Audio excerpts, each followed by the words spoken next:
आज हम लोग पढ़ने जा रहे हैं द्विघात समीकरण, क्वाड्रेटिक इक्वेशन। द्विघात समीकरण,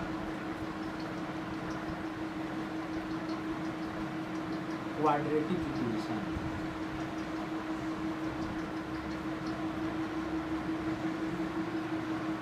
द्विघात समीकरण है क्वाड्रेटिक इक्वेशन। इस चैप्टर नंबर एनसीईआरटी के अनुसार पड़ेगा 4। इसमें नाम से ही स्पष्ट है कि द्विघात समीकरण जिसका घात 2 होगा। तो इसका सबसे पहले हम लोग लिखते हैं सामान्य या व्यापक रूप। सामान्य या व्यापक रूप इसका क्या होगा? जनरल फॉर्म इसका क्या होता है? तो होगा ax² plus bx plus c is equal to 0। लिखा जाता है कि जहाँ a b c अचर किंतु a बराबर नहीं होगा 0 के। ऐसे हम लोग जानते हैं कि अंग्रेजी वर्णमाला का जितना भी लेटर होगा वो सब क्या होता है? चर होता है। लेकिन यहाँ पर ए बी सी का कोई मान जो होगा अचर होगा, फिक्स्ड होगा, और इसमें x को हम लोग यहाँ पर चर माने हुए हैं। तो वही लिखा गया है इसे सामान्य व्यापक रूप की ax² plus bx plus c is equal to क्या हो गया? 0, जहाँ ए बी सी अचर है किंतु a 0 के बराबर नहीं होगा।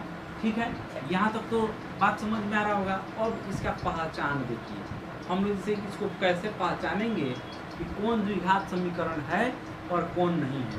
तो इसमें x² वाला टर्म जो होना चाहिए, कहने का मतलब है कि चर राशि का घात 2 वाला टर्म निश्चित रूप से मौजूद होना चाहिए, और सबसे बड़ा से बड़ा घात वहीं 2 वाला ही होना चाहिए। तो उसको हम लोग कहेंगे कि द्विघात समीकरण है।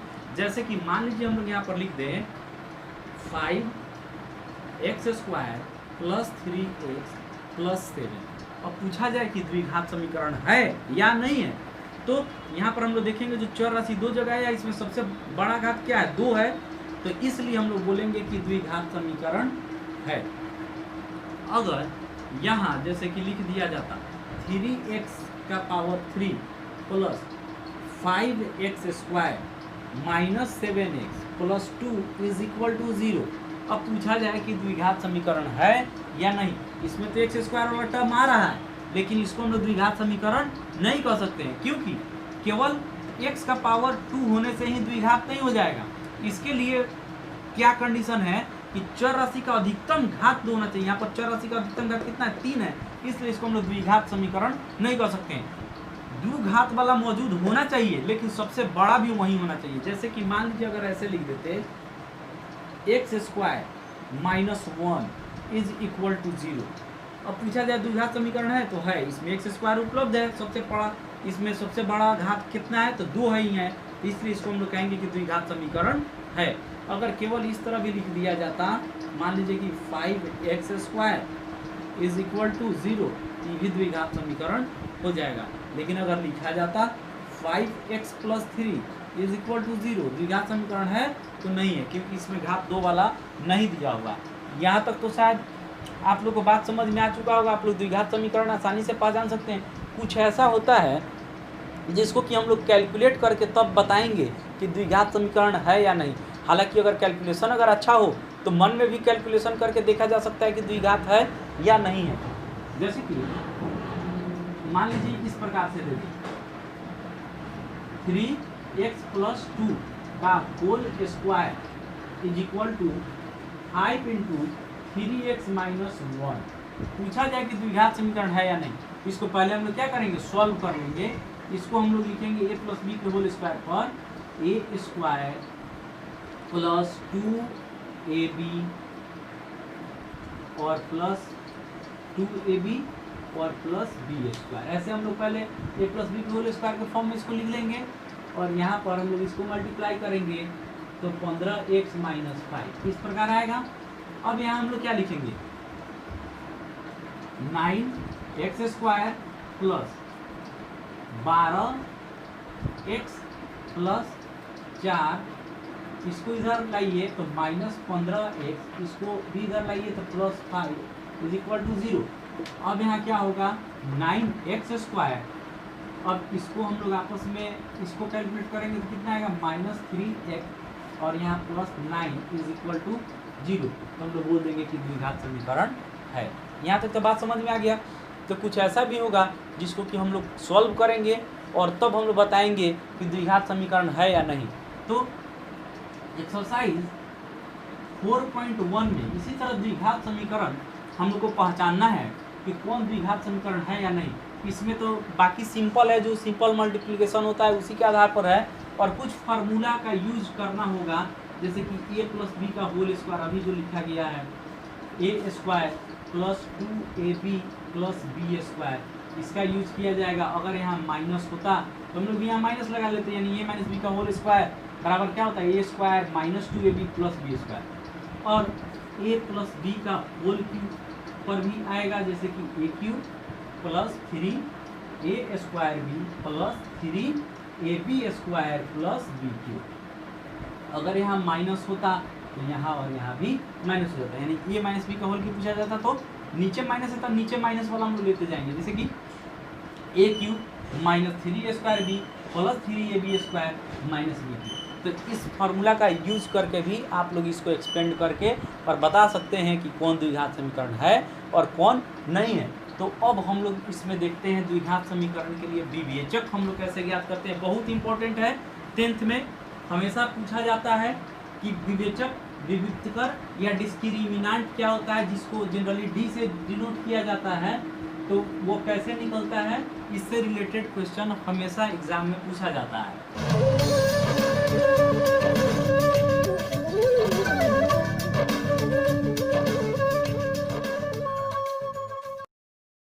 जैसे यहाँ पर दे दिया जाए कि निम्नलिखित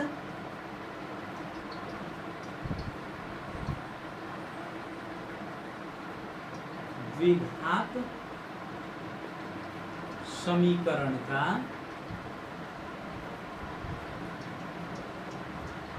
विवेचक ज्ञात करें,